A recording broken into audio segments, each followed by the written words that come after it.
台海政策当咧紧张，这中共海警船故意把 AIS 系统关掉，扰乱着金门东沙海峡。咱的海巡是随时有做应对的。总统赖清德在今仔日去到基隆勉励海巡署第2巡防区指挥部，也提醒这海巡人员就要提高警觉，避免去互中共渗透。另外呢，有一对姓柯的兄弟啊，因去到中国互吸收，回来到台湾就咧开饭店，因专门找一寡欠钱的军人来试探军情，总共有8人。判刑相当的关到10年。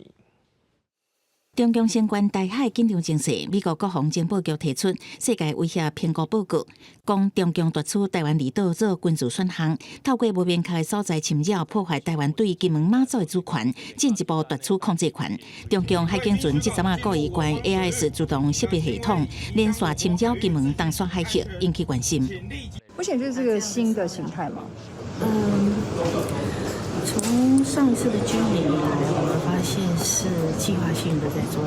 这个动作。总统赖清德29勉励海巡第2巡防区指挥部守备范围为富贵加到3条角，有133公里长。虽然有换伫雷达系统协助侦搜，不过可能也是有出现扫袂到的异角，所以海巡建伫20外台机动雷达车来弥补。另外，将金马片分署经济中心主任曾宗辉卷入强调案，赖总统嘛提醒海巡爱提高警觉。各位每日所现的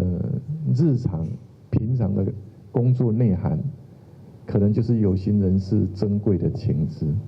啊，所以我们要特别留意啊，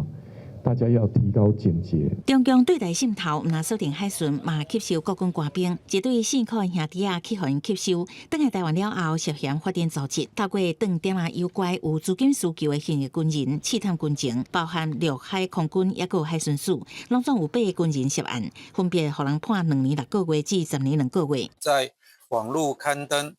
军人接待广告或找当铺业者合作，吸收贿赂蔡姓男子等8位，涵盖各军种之军人交付军人身份证、饷条及在军营偷拍或夹带军事机密等犯行明确。对于发展共谍组织的人，应该给予最重的惩罚，甚至于呢，我个人认为不排除以唯一死刑都应该哈。姓柯兄弟啊，分别互人判7年10个月加7年4个月。王仁武表示，台商去中国做生意煞变强谍，已经毋是头一件。不过因的行动比军人较轻，应该透过修法增加刑期。记者综合报道。